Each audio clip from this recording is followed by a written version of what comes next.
उत्तिष्ठ नरशार्दूल कर्तव्यं दैवमाह्निकम् उत्तिष्ठोत्तिष्ठ गोविन्द उत्तिष्ठ गरुडध्वज उत्तिष्ठ कमलाकान्त त्रैलोक्यं मङ्गलं कुरु उत्तिष्ठोत्तिष्ठ गोविन्द उत्तिष्ठ गरुडध्वज उत्तिष्ठ कमलाकान्त त्रैलोक्यं मङ्गलं कुरु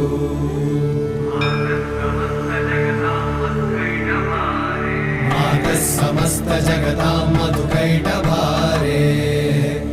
वक्षो विहारिणि मनोहर दिव्यमूर्ते श्रीस्वामि निश्रित जनप्रिय दानशीले श्री